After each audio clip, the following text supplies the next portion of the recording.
Good morning again. I don't mean to be bothering you with all these quote-unquote tutorials. You probably already know this information yourself, but I thought I would take you through this one project here. I'm going to open it up and just show you my thinking. It's kind of interesting, I think, and then to show you how I am working on these projects. Okay, so this one is the Lucier. So let's take a look at this. Lucier. It says here, the client is saying, can we sister with 2x8s or 2x10s to keep 4-foot rails span? Non-staggered? Blah, blah, blah. Okay, so let's look and see what they have. First of all, we can look at the plans. You looked at the site evaluation. It really didn't say anything except it confirmed 2x6s at 16. And the spans seem to make sense. The way I do it quite often is just take a look at this. Let me blow it up for you. Take a look at the roof plan, and we have 2 panels. That's 5.5 feet each times 2. That's 11, 12, 13 is about a 13-foot span. That's my guess. If you look here, you got 11, 12, 13, a little bit of an overhang, 13-foot span. So, okay. Now let's go back. And I want to show you now what the input says and see how we can make this work. Okay, job report, here it is. I'll blow it up a little bit. Okay, here it is, Lucier. And as you can see, we have, I've already tried 3 2x6s, and you can see that it's 110%. Okay, 3 2x6s, what that means is total 3 members, so that would mean 2 2x6s additional. Now, let's look at this graph that I have. Let's see, this is what, 50 pounds per square foot. I'm going to bring this one over. Here's my handy graph. And then one of the basic things about this, you can see here it's 50 pounds per square foot. Here's what's needed at 16 inches on center. Here's what's needed at 32 inches on center. Here's what's needed at 4 feet on center.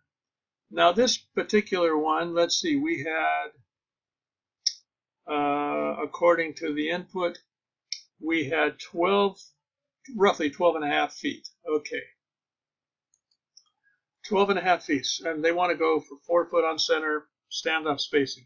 So if we go 12 and a half feet, right about here, here's 12, here's 13, we're going to need, you can see, you're going to need what?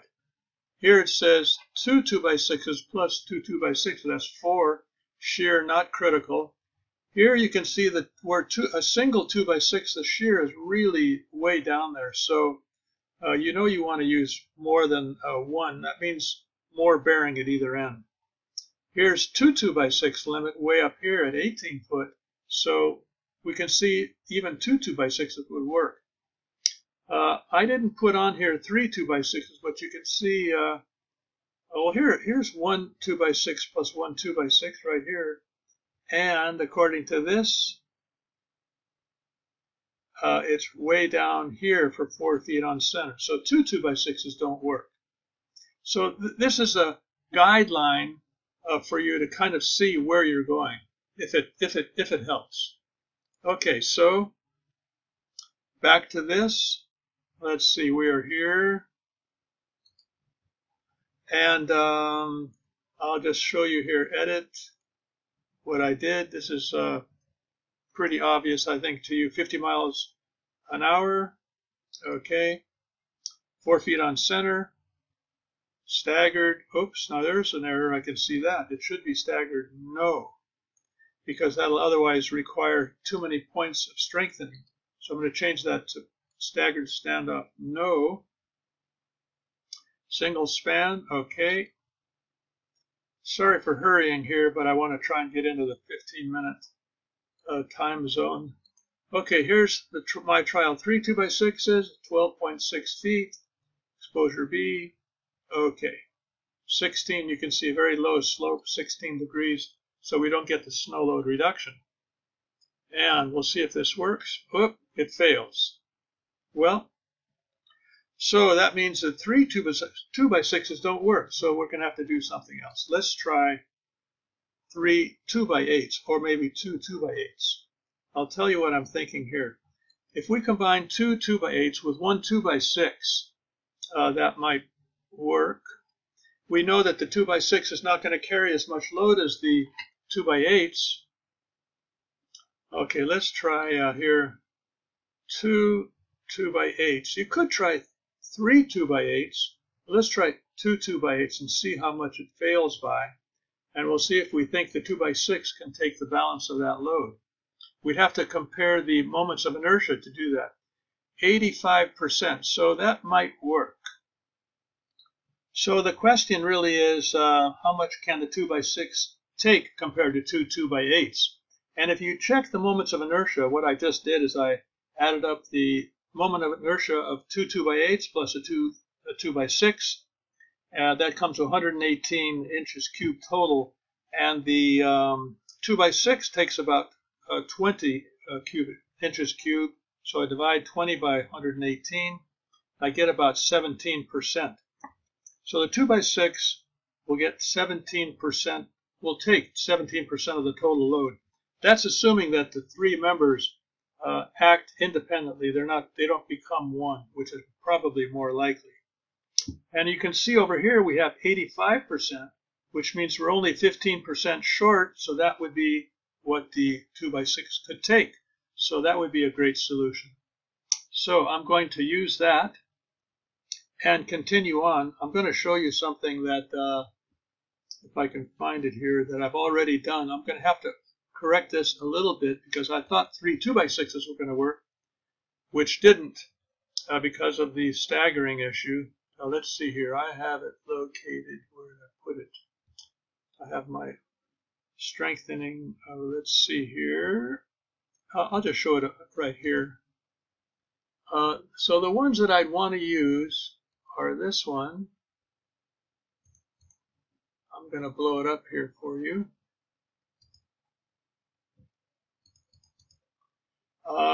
The nice thing about this is we're going to get some bearing. And then on the other side, bearing, I call it bearing on the opposite side. I'll blow it up again. Got 7 minutes left. I think I can do this. Okay, here we go. So here's bearing on the other side, right on top of the ceiling member. So that's good. And then up at the top, bearing at the ridge. Of course, who knows what's going on the ridge, you know, but I did say here, add ridge blocking either side of new 2x members if missing. Here's existing member, here we are. And you can see I dropped down the sister a little bit. There's no reason we have to be up exactly against it because the load will be transferred. So there's 3 details that can be added to the S1 sheet, and I'll show you what it looks like if I can find it here. Let's see, that would be here. And it's right here, S1 sheet. Oh, no, I lost it. Let's see. Okay, let's see, where are we today? Here it is. Oh, no, that's not the right sheet. S1 sheet, here it is. Okay, here's what I noted. I still have to correct this a little bit, but basically, you can see what I did. I put the 3 details, I squeezed them in right here. So that seems to be working. And then here I put another note, strengthening required, see details on S1 sheet. I put this stamp on all the different things that I could. On the PV plans, I put it. On the structural calculations, on the S1 sheet, and on the letter. And I put a note here. I said 2 2x6s to be added. I've got to change that now. 2 2x8s to be added at the rafters supporting the PV panels at 4 feet on center. So the only other thing I could show you is some of these other details. This is really a pretty handy one because you're able to cut the span in half. This doesn't show it. It does say attach new struts at mid-span with 3 1/4-inch SDS screws, so on. But this basically will cut the span in half. Now, do we really need the diagonal on the other side? Well, it's probably good practice. We could recommend it. Or if they have panels on both sides, of course, then we would need to do it. And you can see here's an option of how to tie it onto the bearing wall, adding a new plate. I added the 2x4 bridging when the strut exceeds 6 feet for buckling. And I think you've seen the this connection here where you find that funny hinge plate. If the gap exceeds 3/4 of an inch, then we have a problem. We have to do something. Another way to solve this would be to run a sister all the way down here, all the way across. Of course, that would connect this and keep that from shearing, having a shear failure right there. Let's see, we have what I call a floating sister. This is the one that we started off with several weeks ago. The problem with this is that you have shear transfer only through the existing member, which might be okay, but generally speaking, not very. You don't get much capacity here.